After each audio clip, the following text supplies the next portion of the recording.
Good morning students. अब तक हमने जो ट्रिग्नोमेट्रिक फंक्शंस हैं उसकी सेकंड एक्सरसाइज कंप्लीट कर ली है, जिसमें हमने 90 डिग्री से आगे के एंगल्स निकालने सीखे थे।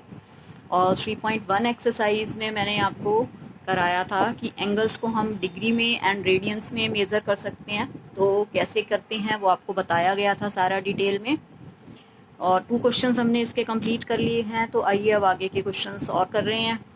उससे पहले मैं एक बार रिपीट कर रही हूँ, क्योंकि ये काफ़ी यूज़ होगी ये चीज़। यहाँ पर मैं रिपीट कर रही हूँ कि अगर आपको 180 डिग्री इक्वल टू पाई होता था तो 1 डिग्री हो जाएगा पाई बाय 180। अगर आपको डिग्री से रेडियन में जाना होता है, डिग्री टू रेडियन, तो हम ये वाला रिलेशन यूज़ करते हैं कि 1 degree equal to pi by 180। मतलब आपको डिग्री में दे रखा होता है, दोनों तरफ पाई बाय 180 से मल्टीप्लाई कर देते हैं। और अगर इसका रिवर्स करना हो, अब रेडियन से जाना है हमने, तो क्या करते हैं, 1 रेडियन इक्वल टू, ये रिवर्स हो जाएगा, ये इधर रेडियन होता है, 180 बाय पाई और यहाँ डिग्री हो जाएगा। तो अब हमने ये रिलेशन यूज़ करना है जब रेडियन टू डिग्री जाना है। रेडियन में दे रखा है, डिग्री में कन्वर्ट करना है, तो 180 बाय पाई से मल्टीप्लाई होगा। एंड अगर आपको डिग्री में दे रखा है, रेडियन में कन्वर्ट करना है, तो पाई बाय 180 से होगा। दोनों का रिवर्स होता है, और जितनी आप प्रैक्टिस करेंगे उतना इस बारे में आपको और पता चलेगा। और एक और फार्मूला है, क्या था वो भी मैंने आपको बताया था स्टार्टिंग में ही, कि theta equal to L by are.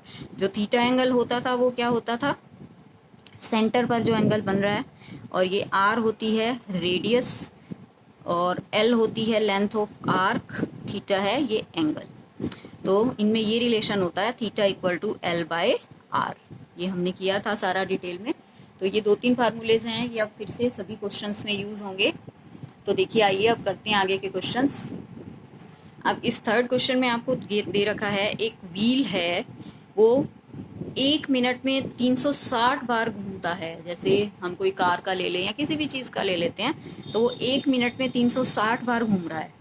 तो 1 मिनट का मतलब हो गया 60 सेकेंड्स में। 60 सेकेंड्स में वो कितनी रेवोल्यूशन कंप्लीट कर रहा है, वो कर रहा है 360। तो 1 सेकेंड में कितनी हो जाएगी, 360 अपॉन 60 मीन्स 6 रेवोल्यूशन। तो वो 1 सेकेंड में 6 बार घूमेगा। तो देखिए स्टूडेंट, अब आपको निकालना है इसमें एंगल की, वो 1 सेकेंड में कितना एंगल बना रहा था। 1 सेकेंड में वो घूम रहा है 6 बार, तो एक बार घूमने पर एंगल कितना बनता है। अगर एक बार ये घूमा, एक सर्कल बना, तो 1 रेवोल्यूशन में जो एंगल है, 1 रेवोल्यूशन में एंगल बनता है 360 डिग्री। या आप इसको पाई में लिख सकते हैं, 2 पाई। रेडियंस में निकालना है क्योंकि, तो मैं पाई में लिख रही हूँ। एक रेवोल्यूशन में 2 पाई घूमता है, तो 6 रेवोल्यूशन में कितना घूमेगा, 6 इंटू 2 पाई मीन्स 12 पाई रेडियंस। ये आपको फाइंड आउट करना था। रिपीट कर रही हूँ, देखिए आपको कह रखा था कि एक व्हील है या पहिया है, वो 1 मिनट में 360 बार घूम जाता है, ऐसे ऐसे ऐसे ऐसे चक्कर लगा रहा है। तो 1 मिनट यानी 60 सेकेंड में 360 उसने रेवोल्यूशन लगाए। 1 सेकेंड में कितने हो जाएंगे, डिवाइडेड बाय 60, यानी 1 सेकेंड में 6 चक्कर वो लगाएगा। और एक चक्कर में कितने डिग्री का एंगल बनता है, सर्कल है पूरा, 1 सेकेंड में कितना बना, 2 पाई या 360 डिग्री। तो 6 रेवोल्यूशन में 6 इंटू 2 पाई, तो 12 पाई रेडियंस ये हो जाएगा एंगल, जो वो 1 सेकेंड के अंदर बनाएगा। 1 सेकेंड के अंदर 6 चक्कर लगाए थे, तो ये एंगल हो गया। अब देखिए स्टूडेंट, आगे है, अब आपको थीटा फाइंड आउट करना है और डिग्री में फाइंड आउट करना है। आर दे रखा है, एल दे रखा है, और पाई की वैल्यू 22/7 हम लेकर चलेंगे। तो देखिए थीटा इक्वल टू, अभी अभी हमने फार्मूला किया है, एल बाय आर होता है, और ये रेडियंस में निकलता है। जो ये एंगल निकलेगा ये रेडियंस में निकलेगा। तो देखिए L की वैल्यू है हमारे पास 22 और R है 100। तो ये किस में निकला है, ये आपका निकला है रेडियंस में, लेकिन एंगल आपको फाइंड आउट करना था डिग्री में। तो डिग्री में फाइंड आउट करने के लिए क्या करना था, मैंने आपको बताया था, दोनों तरफ आप मल्टीप्लाई कर देंगे 180 बाय पाई से। कि देखिए जैसे लिखा हुआ है, डिग्री में कन्वर्ट करना है, तो 180 अपॉन पाई से मल्टीप्लाई हो जाएगा, ये डिग्री में कन्वर्ट हो जाएगा। तो अब पाई की वैल्यू भी आप पुट करेंगे, 22/100 180, और इसकी वैल्यू है 22/7, ये ऊपर चला गया। इसको सॉल्व करेंगे, 22 से 22 कैंसिल, 0 से 0 कैंसिल, 2 5 एंड 2 9। तो ये आ जाएगा आपका 63/10 डिग्री। अब आप इसको डिग्री में जब आप कन्वर्ट करेंगे, डिवाइड करेंगे, तो आप इसको कैसे लिख सकते हैं, 10 6 यानी कि ये लिख सकते हैं। अगर सॉल्व करेंगे यही आएगा, प्लस भी लगा सकते हैं, मल्टीप्लाई भी लगा सकते हैं। अब इसको भी आप मिनट में कन्वर्ट करेंगे, क्योंकि ये अपॉन में डिग्री में नहीं देते हैं, तो मिनट में भी हमने कन्वर्ट करना सीखा है। 1 डिग्री इक्वल टू 60 मिनट होता है, यानी कि अब दोनों तरफ 3/10 से आप मल्टीप्लाई करेंगे, 3/10 डिग्री, तो दोनों तरफ कर रहे हैं, यहाँ भी 3/10 और 60 हो जाएगा, कैंसिल करेंगे तो ये आ जाएगा 18 मिनट, यानी 3/10 डिग्री को आप लिख सकते हैं 6 डिग्री एंड 18 मिनट। तो ये आएगा आपका आंसर। थीटा की वैल्यू फाइंड आउट करनी थी, फार्मूला L/R हमें मालूम ही है, और आपका आया 22/100 रेडियन, और रेडियन को आप डिग्री में कन्वर्ट करना पिछले 2 क्वेश्चंस में सीख चुके हैं। 180/π से मल्टीप्लाई हो जाएगा, तो इसको सॉल्व करना है। अब देखिए स्टूडेंट आगे आ रहे हैं थर्ड क्वेश्चन पे। थर्ड क्वेश्चन में आपको क्या गिवन है, एक सर्कल में डायामीटर रेडियस का डबल होता है 2r, तो r की वैल्यू हो जाएगी 20 सेंटीमीटर, और एक कोड दे रखी है, उसकी लेंथ भी गिवन है 20 सेंटीमीटर। तो देखिए स्टूडेंट, जैसे ये कोड है 20 सेंटीमीटर की है, और ये रेडियस भी आपको 20 दे रखी है, रेडियस भी 20 है, और ये कोड भी 20 है, और आपको इस क्वेश्चन में फाइंड आउट करना है फिर से L। तो देखिए स्टूडेंट, अगर ये सब कुछ 20 20 20 है, तो ये बन जाएगा इक्विलेटरल ट्राइंगल। इक्विलेटरल ट्राइंगल में क्या होगा, all angles are 60 degree, 60 degree के हैं सभी एंगल, यानी थीटा की वैल्यू भी आपको पता चल गई, ये 60 डिग्री है। आर पता है, थीटा पता है, अब एल की वैल्यू फाइंड आउट करनी है, तो हमने रिलेशन फाइंड आउट किया हुआ है, थीटा इक्वल टू L/R होता है, सभी वैल्यूज आप पुट करेंगे। 60 डिग्री को अब आप कन्वर्ट करना चाह रहे हैं रेडियंस में, क्योंकि जो लेंथ है वो कभी भी डिग्री में नहीं निकलेगी ना, रेडियंस में निकलेगी, तो थीटा इक्वल टू 60 डिग्री है। तो आपका क्या रिलेशन हो जाता है डिग्री से, 1 डिग्री इक्वल टू होता है हमारा π/180 रेडियंस।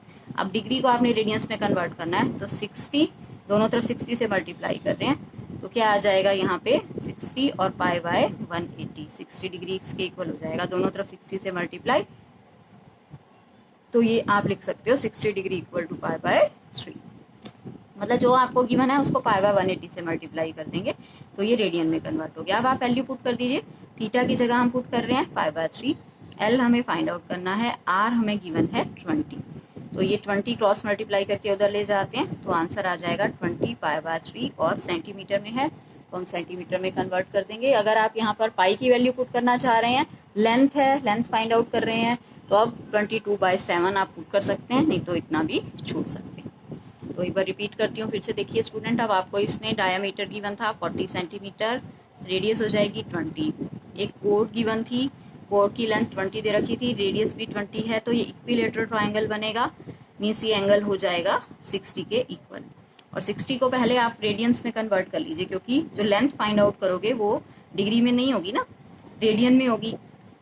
तो अब हमने क्या किया, इसको π/180 से मल्टीप्लाई कर दिया, π/180 से मल्टीप्लाई करते आंसर आ गया इसका 60 डिग्री इक्वल टू π/3। ये सारी वैल्यूज यहाँ पर पुट करके आपने सॉल्व कर लिया, तो L आ गया लेंथ ऑफ R।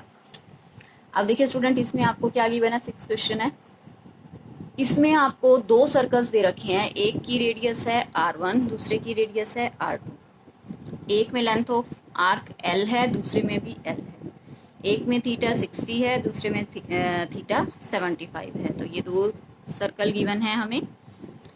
फर्स्ट वाले में आपको क्या रखा है, रेडियस है R1 और length of arc L, theta आपको दे रखा है 60 डिग्री। ऐसे ही सेकंड वाले में रेडियस है R2, length of arc L ही है, और ये थीटा आपको दे रखा है 75 डिग्री। तो आपको फाइंड आउट करना है ratio of R1 and R2, तो वही रिलेशन लेंगे जो अभी हमने लिया था, थीटा इक्वल टू L/R। तो देखिए स्टूडेंट, अब हम कैसे कर रहे हैं, पहले तो इस थीटा को कन्वर्ट कर लेते हैं, जैसे 60 डिग्री है तो डिग्री से आपने कन्वर्ट करना है रेडियन में, π/180 से मल्टीप्लाई कर दीजिए, ये कैंसिल हो जाएगा, यानी फर्स्ट में थीटा आ गया π/3, ऐसे ही सेकेंड में थीटा क्या हो जाएगा 75 है, π/180 से मल्टीप्लाई कर दीजिए, तो ये कैंसिल हो जाएगा 5 पे, 5 1 ज़ा 5 5 ज़ा, और ये हो जाएगा 5 3 एंड 5 6 और अगर कैंसिल होता है 3 पे हो रहा है, जैसे 3 5 3 1 2 तो ये आ गया 5 पाई बाय 12। इधर भी थीटा आ गया, इधर भी थीटा आ गया। तो अब देखिए स्टूडेंट, थीटा होता है L बाय आर, यहाँ भी थीटा होता है L बाय आर। तो आपको फाइंड आउट करनी है R1 और R2 की वैल्यू। सारी वैल्यूज हम पुट करते हैं। थीटा है यहाँ पे पाई बाय 3, L दोनों में सेम है, R आपको R1 गिवन है। तो देखिए स्टूडेंट, अब हम क्या करते हैं, R1 की वैल्यू क्या आ जाएगी 3L बाय पाई, यहाँ से क्रॉस मल्टीप्लाई कर दिया मैंने। तो R1 इधर ले गई हूँ, ये पाई बाय 3 इधर ले आई हूँ, तो 3 बाय पाई हो जाएगा। सेम ऐसे ही ये था 5 pi by 12, L as it is, R की जगह R2 है, क्रॉस मल्टीप्लाई R2 उधर चला गया, ये 5 पाई बाय 12 इधर आके हो जाएगा 12 ऊपर एंड 5 पाई नीचे। अब आपको इनकी रेशो फाइंड आउट करनी है R1 एंड R2 की। तो 3L बाय पाई और दूसरा है 12L डिवाइडेड बाय 5 पाई, ये ऊपर चला जाएगा 3L बाय पाई, 5 पाई ऊपर, नीचे है 12L। जो कैंसिल होता है कैंसिल कर दीजिए, L से L, पाई से पाई, 3 4 तो रेशो आ गई 5:4। तो ये क्वेश्चन था स्टूडेंट, आपको रेडियस की रेशो फाइंड आउट करनी थी। मेन बस आपको जो फार्मूलेज हैं वो अच्छे से लर्न करने हैं। थीटा आपको क्या होता है, थीटा इक्वल टू आपका यहाँ से L बाय आर, ये फार्मूला लर्न करना है। और अगर डिग्री को कन्वर्ट करना चाह रहे हैं रेडियन में तो पाई बाय 180 से मल्टीप्लाई होगा। अगर उसका रिवर्स है, रेडियन में दे रखा है, तो 180 बाय पाई से मल्टीप्लाई करना होता है। बस ये आप चीज़ में बेसिक ध्यान रखिए। अब देखिए स्टूडेंट, अब 7th इसका लास्ट क्वेश्चन है। अब इसमें आपको आर दे रखा है, कई सारे पार्ट्स हैं इसके, 3 पार्ट हैं, तो सेम ही है, मैं सिर्फ एक ही ले रही हूँ। आर दे रखा है, एल दे रखा है, थीटा फाइंड आउट करना है। तो देखिए रिलेशन आपको पता है, theta equal to L by R होता है। L आपको गिवन है यहाँ पर 10, R गिवन है 75। तो अब आप इसका थीटा की वैल्यू आ गई 10 बाय 75, ये रेडियंस में है, अगर कुछ नहीं है तो रेडियंस होता है। यहाँ पर डिग्री में कन्वर्ट करना चाह रहे हैं तो क्या हो जाएगा 180 बाय पाई से मल्टीप्लाई हो जाएगा, ये डिग्री में कन्वर्ट हो जाएगा। पाई की वैल्यू आप पुट कर लीजिए फिर से, 10 बाय 75 180 एंड पाई की वैल्यू होती है 22 बाय 7 और ये डिग्री में कन्वर्ट हो जाएगा। तो स्टूडेंट ये मैं आप पर छोड़ रही हूँ, इसको आप कंप्लीट करेंगे। ये अब आपका काफ़ी पोर्शन हो चुका है, कैसे कन्वर्ट करना है पूरा क्वेश्चन हमने फर्स्ट सेकेंड इसी पे ही बेस किया है। तो जितनी आप प्रैक्टिस करेंगे उतना आपको अच्छे से आएगा। आज आप एक्सरसाइज कंप्लीट कीजिए और फिर भी कुछ प्रॉब्लम होती है तो आप मुझसे डिस्कस कर लीजिए। आज के लिए इतना ही, थैंक यू सो मच।